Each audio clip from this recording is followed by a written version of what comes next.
Mayor Rahm Emanuel's City of Chicago budget recommendation. This is the Chidependent Party, an affiliate of the Free Thought Media Group, and this is Quran Free. What's up, Chicago? I know you're thinking, hey, the taxes. That's what's up, nigga. Why? Because them shits went up on a Tuesday. Because our own Mayor Rahm Emanuel, he spoke to the city's 50 aldermen, and he basically let them know what the business was. He unveiled his budget proposal, which included an estimated $600 million property tax.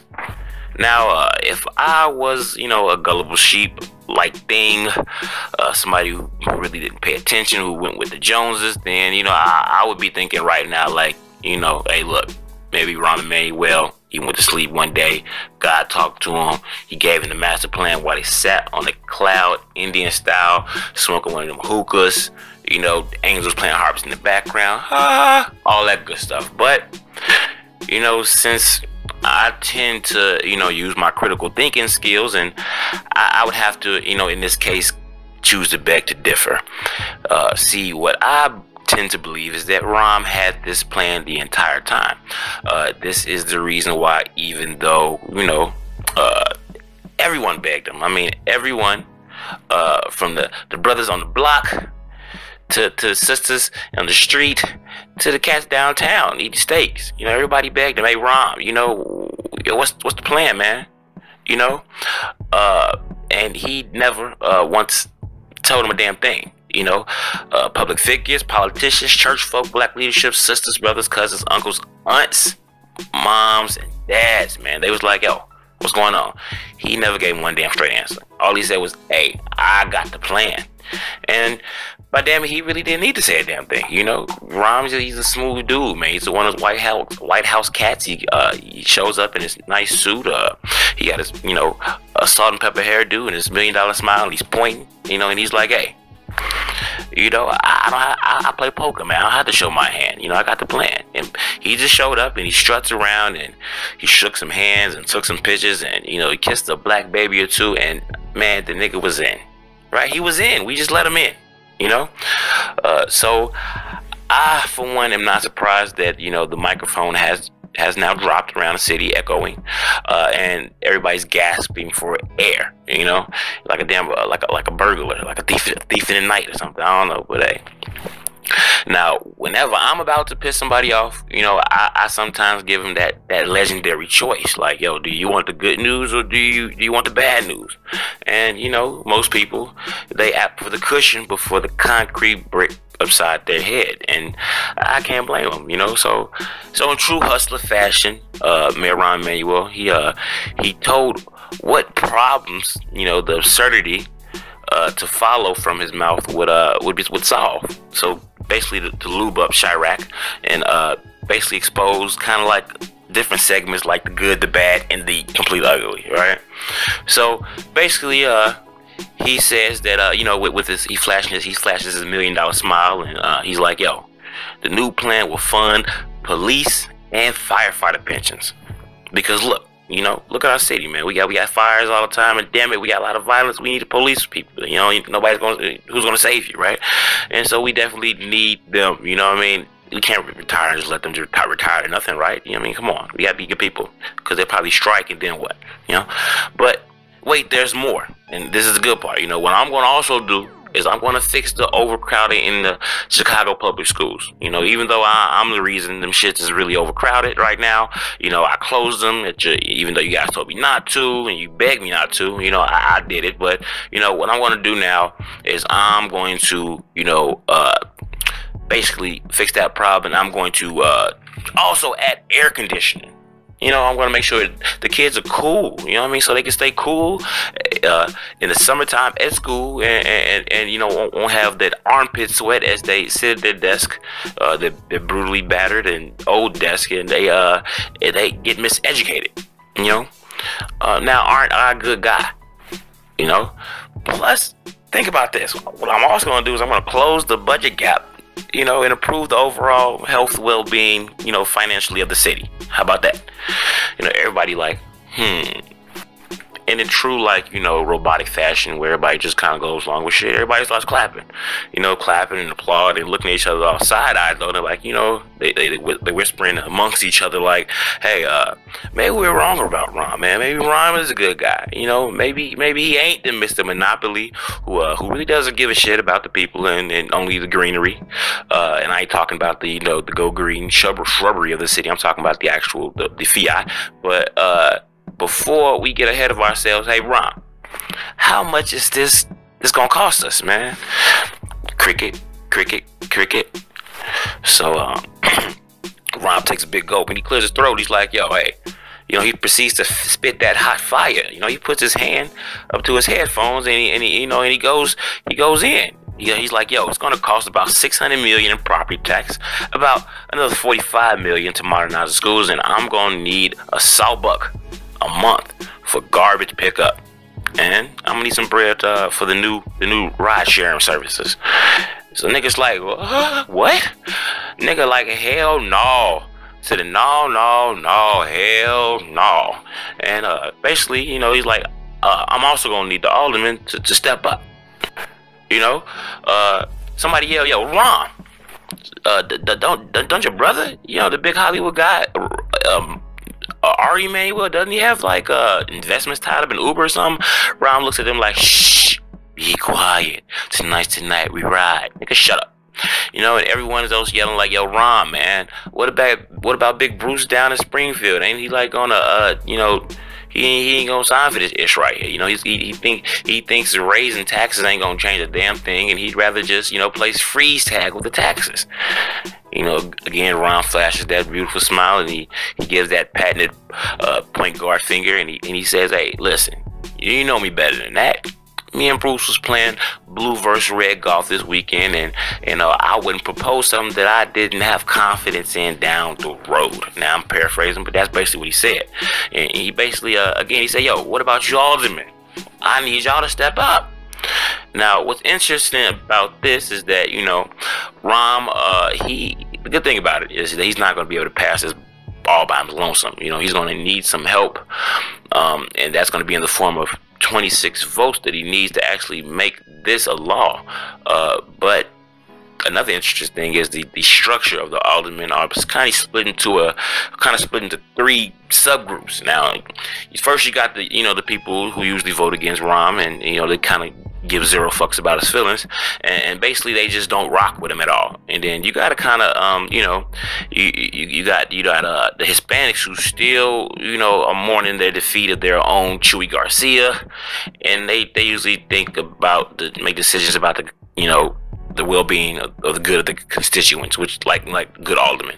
Then you got the black aldermen who sadly seem to kind of do whatever Rahm says, and they usually use this time to bargain for him for crumbs, so they can kind of take on little programs and put band-aids on the hood.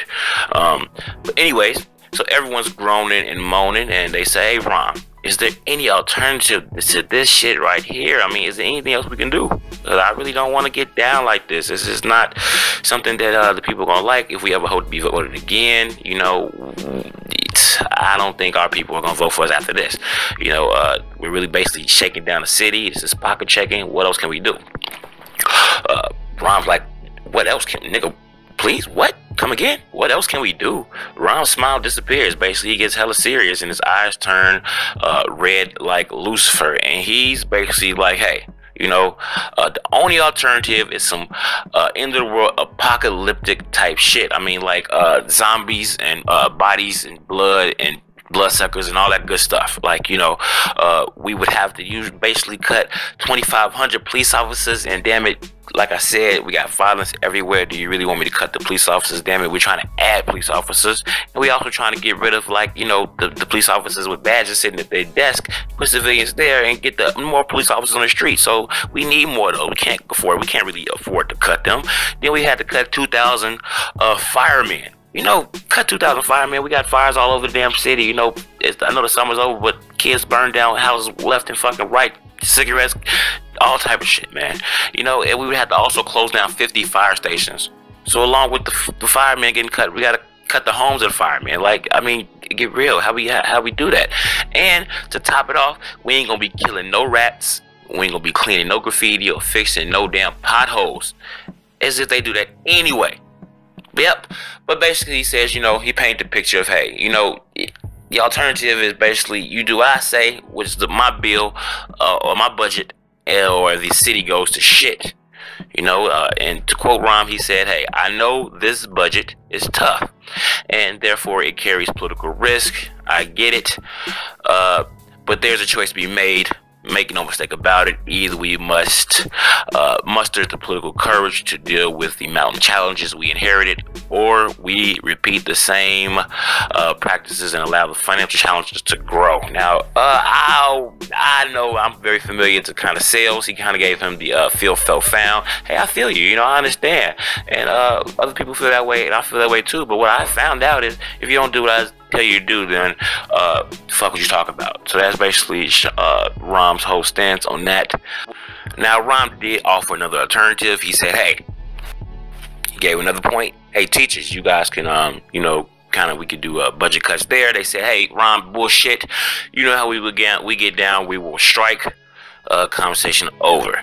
Now, he then goes back to the regular suave Rahm at this point, and he points again. He's like, hey, I vow, this is a bad. Okay, look, I'm putting you guys in a fucked up situation, I know, but look, I vow to end structural debt by 2019 election. I'm going to, and also, I'm going to give out tax exemptions if people cribs are worth $250,000 or less. So basically, that's for the the lower middle class, as if there is one. He's basically going to give them tax breaks, which the downtown folks are like, hell nah.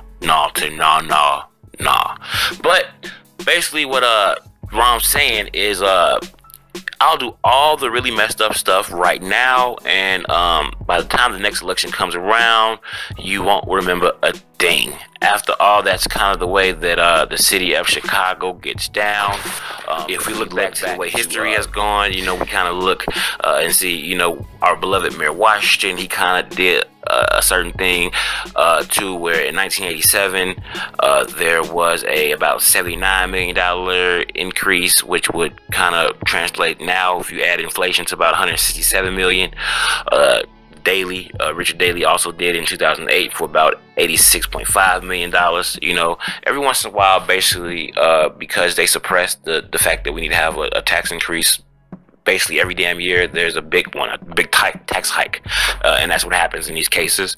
But the problem with Rahm's is, for the most part, it's damn near more than double theirs, and that kind of sucks for everybody. But the good thing about this proposal is it was just a proposal. Right now, the aldermen have until about October 28th to look over the 537-page massive budget recommendation and come to a decision. And it's also going to need approval of the state lawmakers. And if they don't approve of it, we will still be in a $219 million short of the pension. Now, I don't know, man. I don't know what to do. I don't know what to say about this. I am a millennial, and I think it's gonna be kind of fucked up. But hey, let's see what the aldermen are saying. Now, we have Will Burns, alderman. He says, hey, I don't know what the options we have. I guess we gotta do what our city has to do. Or basically do what we have to do for our city. Now, Will Burns is a black alderman. Like I say, they kind of go along with whatever, Rahm Emanuel wants them to do. Now, we have John Arena, who said, hey, I don't like the fact that Rahm's always walking around with this French talk like we. He basically says, I bet if we voted today, he wouldn't get my vote. He's not happy that they appear to be doing the same thing as the last administration. Like I said, with Daley and the tax hikes. But I don't know, man. And it looks like it's going to get ugly. It looks like there's going to be a lot of people who are going to be pissed off. A lot of aldermen to be mad at. This is going to shape a lot of things going forward. This is going to shape who gets voted for, because people keep a record of these things, and stuff like that. Now, what I'll do is this: I'll keep you updated on this. Now, this will be an ongoing show, so go ahead and subscribe to this, and definitely like it. And I want you to comment in, because I definitely need the Chidependent Party. The Chidependent Party is the thing about, it's the party of the Chicago way. We need an independent party away from everything else that's going on, and this is the perfect platform for that, right? So go ahead and, like I said, subscribe, like, comment, and until next time, it's Quran Free signing off.